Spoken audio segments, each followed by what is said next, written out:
We'd be sitting at $11 million. Good morning, everybody, and welcome to the Finance and Physical Resources Committee. Today's date is September 1st, 2015. The time is 8:30 a.m. We did precede this meeting with a work session at 7:30 a.m. To work on our 2016 budget, and we are now moving into our formal agenda. So with that, I will ask if there's any public comment. I see none, so we will then move to the consent agenda. Is there a motion to approve the consent agenda? So moved. Commissioner Mast, is there support? Support. Vice Chair Hennessy, are there questions or comments on the consent agenda? If not, all in favor indicate by saying aye. Aye. Any opposed?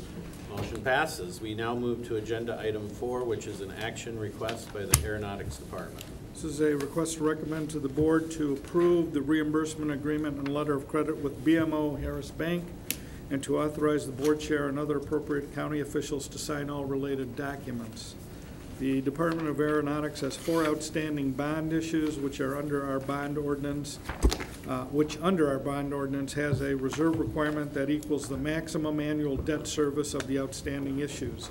Currently that amount is $14.9 million, of which $3.45 million is funded with cash. The remaining $11.4 million is funded under a letter of credit with Fifth Third Bank, which is set to expire September 14th.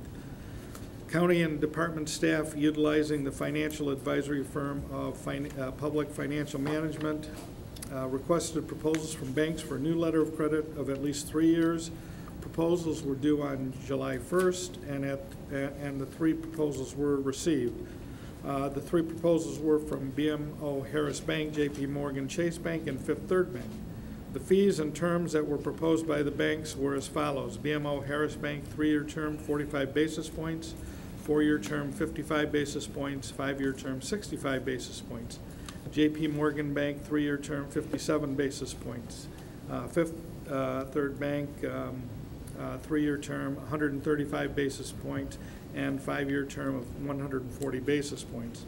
The county and department staff have reviewed the proposals with PFM and are recommending a 5-year agreement with BMO Harris Bank at 65 basis points. The reimbursement agreement has been reviewed by both bond counsel and airport legal counsel. Is there a motion to adopt? So moved. Commissioner Morgan, is there support? Support. Commissioner Mast, are there questions or comments? Okay, Commissioner Coleman. Just a quick comment followed by a question. It does make me a little uncomfortable, that we're funding our liquidity requirements with debt and liquidity for servicing debt.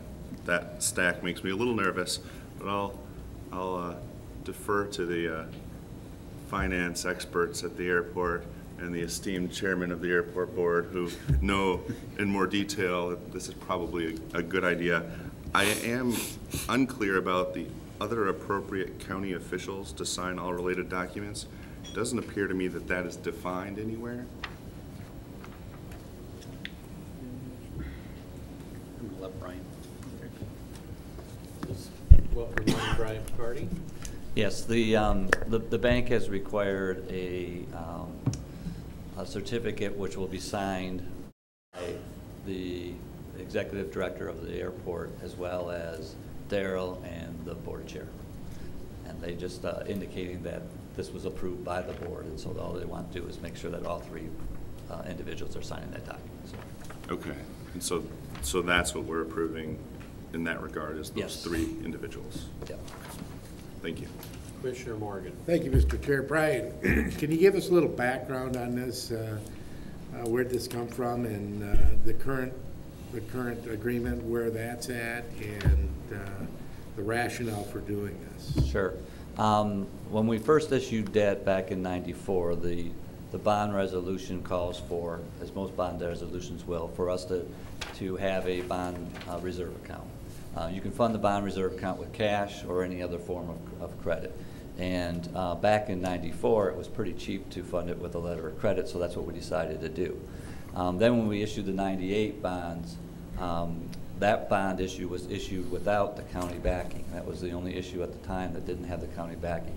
That one we funded with cash, just because the cost of those letters of credit were going up at the time. So that's why you see there's an amount that's currently covered with cash. We'd issued the 2007 bonds, which were a significant bond issue, $120 million. That was for the parking. That was for the parking structure. And when we issued that one, again, you needed to fund it with cash or letter of credit. Now we're up to $14 million is the total amount that needs to be in the debt service reserve account. So a letter of credit at that time with Fifth Third Bank was at 30 basis points, which is a pretty good deal. So we went forward with a letter of credit there for everything but the $3 million that's already set aside. That letter of credit now is expiring. So we decided to go out and take a look at what it would cost for a letter of credit. We actually discussed with Fifth Third Bank trying to renegotiate the current letter of credit. They came back and said when we look at doing, when we issued the bonds for the roof, which we just did in the earlier part of this year. When we did that, they came back and said it'd probably be a basis point or higher. So we said, let's go out and see what else we can get out there competitively. So that's why we bid it, and we got the prices we did. 65 basis points over 5 years is a pretty good deal, and the fact that the letter of credits are going away. The banks don't want to do it. Just like we don't want to tie our money up for a long period of time, the bank has to tie up $11 million. It has to be available to us if we need it. We don't anticipate we'll ever need it, but they have to do that. That's why you have the bonds reserve account set up, so if you need to have it. So instead of tying our money up of $11 million, we're tying the bank's money up at 65 basis points. So I hope that helps. Yeah, that does. I think that that's actually a pretty common way to handle letter of credit requirements so that you don't tie up your own money. When you're getting as high as the debt service that we have out there of $160 million and you have a $14 million debt service reserve account, yeah, it's nice to go to the bank to get it. And yeah, some may say, look, we don't want to tie it up with another debt out there, but that's $74,000 a year versus tying up another $11 million. Right. It's still a pretty good deal, unless the county wants to give me $11 million. Well, I was just going to say the other alternative is you can borrow more money exactly. to use, which is kind of and that's silly what because ends you up got happening money is if there. you're going to fund the debt service reserve account, you end up borrowing more money Yes. to fund that debt service reserve account. Okay. But that's at a lower cost. Commissioner Mansfield. I was just gonna, we've got a little time, we don't have much on the agenda. Can you explain why you selected that particular one versus the other ones? And where's BMO Harris Bank? That must be, It's actually a Canadian bank, but the office is out of Indianapolis that bid on this. okay. And So why did we take the 5 years at 65 versus the other ones? we originally, we asked for at least 3 years. And the 3-year bids, if you see, theirs was at 45, and the next one was at Chase was at 57 basis points. Because of the fact that we are looking at banks getting rid of doing letter of credit, it made sense to go out for the whole 5 years. Oh. And it was only 20 more basis points. So I thought it was a pretty good deal, and we all thought it was a pretty good deal, so that's why we were going to do 5 years. The current one that we have was a 3+1, so we've been doing 5-year agreements anyway. So 5 years from now, there may not be any letter of credits out there by the banks. Because a lot of them are going away, they're not doing them. And you can see Fifth Third probably wants to get out of the business because their bid was pretty high. They probably deliberately did that. They didn't want the business. That's probably what happened, yes. Yeah. Commissioner Jones. Thank you, Chair. Speaking of 5 years from now, what impact, if any, does having the authority come into play with this? There won't be any impact. I mean, the Department of Aeronautics right now is going to be paying this, the authority will be paying for it, so there shouldn't be any impact. And we verified with the banks when we put the proposals out there with indicating that we're in the process of becoming an airport authority. Okay. And I don't think it had any difference on the bids. Thank you. Mainly because of the fact the county is backing the current bonds too. Other questions? I'm not seeing any, so we will call the questions. All in favor of agenda item number 4, please say aye. Aye. Any opposed? Motion passes. We now move, thank you, Brian. We now move to agenda item number 5, which is an action request by Fiscal Services. This is a request to recommend to the board to approve the resolution authorizing the issuance, sale, and delivery of bonds not to exceed $11 million by the Kent Hospital Finance Authority for Pine Rest Christian Health Services. Pine Rest Christian Health Services has requested that the Hospital Finance Authority issue bonds and loan the proceeds to refinance its Series 2006 bonds and other taxable indebtedness and pay the costs of issuing the bonds. The authority adopted a resolution authorizing issuance of bonds on behalf of Pine Rest Christian Health Services on July 17th and held a public hearing concerning it on August 3rd. The resolution, if adopted, will approve the issuance, sale, and delivery of bonds by the authority. The authorization granted by the county is solely for the purpose of complying with the Internal Revenue Code of 1986 as amended. This indebtedness will not constitute a general obligation or debt for the county of Kent. Is there a motion So to moved. adopt? So Commissioner moved. Mass. Is there support? Support. Commissioner Voorhees. Are there questions or comments? Let's have Peter at least tell us a little bit about Okay. what's going on here. It looks like they're basically refinancing and covering a couple of their previous projects. Sure, happy to. Peter Lozicki here. Counsel for the authority. Yeah, I'm counsel for the authority, and I have Paul Karsten here too, also with the Pine Rest Hospital as well.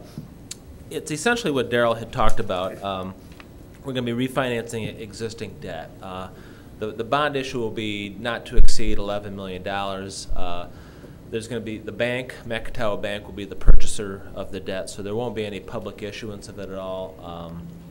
It's a pretty straightforward deal on our part. It's, you know, they've got some bonds from 2006 that are outstanding that I think the letter of credit is expiring, and it's time to, it's time that, they shopped it, and they've got now Macatawa Bank on board with it, and there's other indebtedness that is not tax exempt that's going to be rolled into this as well. And it kind of see the summary of what's been done. They've done some improvements in years past that were financed by the original indebtedness as well. So. And just for the record, I do chair the Kent Hospital Finance Authority and was involved with the meeting on July 17th, so where we had a full explanation of the project and voted unanimously at that time to move forward. But we still have a, what is it, our final resolution to authorize? Yeah, the Board of Commissioners, this will has to pass on it as well. And again, this is just to satisfy Internal Revenue Code obligations. Okay. Commissioner Morgan? So you're saving money on your refinance? Oh, yeah. Okay. Absolutely, yeah. Good time to do it? Yes, yeah. Okay. Thank you, Pete. You're Any other questions by commissioners? If not, let's call the question. All in favor indicate by saying aye. Aye. Any opposed? Motion passes. We then move to agenda item number 6, which is miscellaneous. Is there any commissioner miscellaneous today? Commissioner Morgan. I was wondering if Brian could give a brief report on the car fire incident out at the airport. Some of the commissioners are asking me about that, if you don't mind, Mr. Chair. No, I think that's a good idea. I know that was just in the news in the last couple days, so. Yes, Sunday night around just before 9 o'clock, actually I believe it was one of the patrons noticed that there was smoke coming from the second floor of the parking structure, notified the security guard, which got our fire department up there, and when they got up there, I believe one vehicle was fully engulfed, another one was on fire, and the third one actually ended up being on fire, and they put it out. 7 cars ended up getting damaged. 2 of them totaled, the third one probably is totaled as well, and then the other 4 just minor issues with some melting on some of the tail lights or headlights, depending if they backed in or pulled in. Great response by our fire department, got there really quickly. Also, Kentwood and Cascade assisted, got it out. I got there probably about 45 minutes later, took a look at it. Things, the initial thought was that they started with the Dodge pickup truck, and they're still doing investigation. Actually, the state police is helping us with investigation and coming out tomorrow to take a look at the vehicles. We pulled the 3 vehicles that we knew were totaled out of the garage. The other vehicles are drivable, so I contacted all the owners and let them know what was going on. Also, we took a look at a lot of other vehicles. Looked like they may have had soot and other things on, so we are actually purchased car washes that we're going to give to those patrons as they exit the parking plaza to take care of washing those vehicles. Parking structure's open? The parking structure opened about an hour after the fire. We closed it down completely after when the fire hit. Captain from the Kentwood Fire Department indicated that structurally it looked fine, but right now we're taking a look at it. We actually, because we're in the process of building the roof, we actually have contractors, engineers on out there during that project, so they're going to take a look at it structurally, make sure there was no damage, which we don't believe there was. do the cleanup, and then we'll open up those about 20 spaces is what we blocked off, so. And the roof is done? Actually, the roof project, phase 1 is done, so we opened it up on August 20th, about 645 parking spaces, and the rest of it should be done before Thanksgiving rush. So I assume, depending on that investigation, there could be some other entity that's going to end up paying for these Yeah, we'll check and find out. We got risk management involved, so they're well aware of what's going on, so. Okay. Commissioner Jones? Thank you, Chair. I was curious with this example, what if the fire had been higher up? Was this a good time to stop and go, hey, if this were higher up, we'd be worried, or because it was where it was, we were okay? Yeah, from where, my understanding, and I'm not an engineer, I'm the finance guy, but my understanding is the way the parking structure is set up and based on code, we don't have sprinkler systems on the 2nd and 3rd, but we do on the 4th. The 4th level, now that's being enclosed with the roof, we actually have sprinkler systems. So actually, the sprinkler systems would have kicked down if it had been higher up. But on the 2nd and 3rd, because of, again, there's code issues and what has to be done, we meet code, but there isn't a sprinkler system on there. But what did I read? There are fire extinguishers. There's fire extinguishers we have, I think on that particular level, I think there was some place in the neighborhood of 75 to 80 fire extinguishers on that level. They're roughly 75 feet apart, so. There actually was a fire extinguisher right next to the vehicle that was burned. Nobody to use it. Yeah, and by the time somebody got up there, it was, the fire extinguisher probably wasn't any good to use because it was completely melted in that area, so. Any other questions for Brian? Thank you, sir. Thank you. Any other miscellaneous by our commissioners? If not, we will adjourn to September 15th at 7:30 a.m.